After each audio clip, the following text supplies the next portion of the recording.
Today I'm back with 3 additional studying tips. If you have not watched our previous video where I covered 3 totally different studying tips, you can find that in the description box down below. And just like last time, a lot of this information is repackaged from Andrew Huberman's work. I went through roughly 8 hours of his content to source these tips. I will link to those sources in the description box as well. With that being said, let's jump right in. Tip number 1, studying in cycles. In the 1950s, the famed sleep researcher Nathaniel Kleitman discovered the sleep cycle. It turns out that our bodies go through 90 to 110-minute cycles while we sleep. We actually fall in and out of deep sleep multiple times every night. If we decide to use an alarm to force ourselves awake before a cycle completes itself, we will wake up feeling extremely groggy and tired. What does this have to do with studying? Well, it turns out that these cycles don't only happen while we're asleep. They actually happen nonstop all day. We go through periods of increasing and decreasing focus and energy. So if we can time a work or study session with one of these cycles while our awareness is increasing, then in theory, we should be able to get a much better session. This also means that it's best to do work in 90-minute sprints, because after 90 minutes, our focus starts to decline. In fact, Huberman recommends that we figure out when our cycles occurred throughout the day and then do 90-minute sprints 2 to 3 times per day. So using the chart from before, let's say for example you wake up at 6 a.m. naturally. The fact that you just woke up means that you finished the sleep cycle and are about to begin the first waking cycle. You can take advantage of this and start studying 15 to 30 minutes right after waking up and do this until 8:15. At 8:15, you can take a break, maybe get some food, and then around 9:45, the next cycle begins. So you can try to do another 90-minute sprint here, or you can save it for one of the later cycles, such as the one at 1:15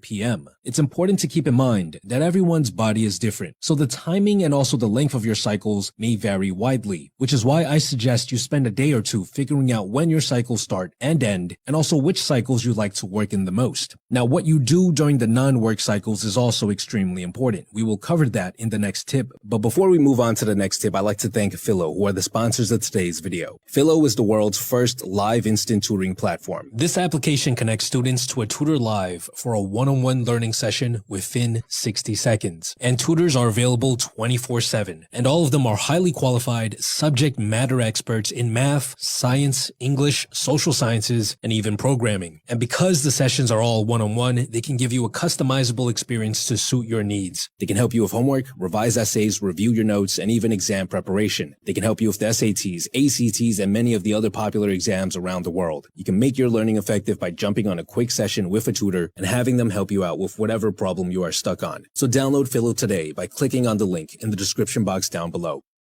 Now back to the topic at hand. Tip number 2 is deliberate decompression. Simply put, after every cycle where you decide to focus hard on something, you need to take a break and allow your mind to relax. This is very similar to working out. After you complete a hard set at the gym where you pushed your body to the limit, you don't immediately jump into the next set and try to do it all again, right? Because you know that you need to wait a few minutes to regain your strength. According to Andrew Huberman, the same thing applies to our mind. We need to spend anywhere from 10 to even 30 minutes of relaxing after a focus cycle. We need to give our brain a break. If we don't, chances are our next session won't be as productive as we'd like. And additionally, taking proper breaks will allow you to fit more 90-minute focus cycles throughout your day. Deliberate decompression can be the difference between being able to do 2 focus sessions per day to doing it 3 times per day. Some recommended ways to decompress are taking a walk in nature, cooking, doing some chores, anything where your brain doesn't have to do much thinking. It should be something that you've done enough times to the point where you can go on autopilot and let your mind wander. And ideally, it should not be something that involves looking at a tiny screen, because as we covered in our previous video on studying and focus, a huge percentage of our brain is used to process visual information. So whenever we stare at something tiny for a long period of time, we end up turning on the focusing gears in our brain, which is something we definitely want to avoid during our break.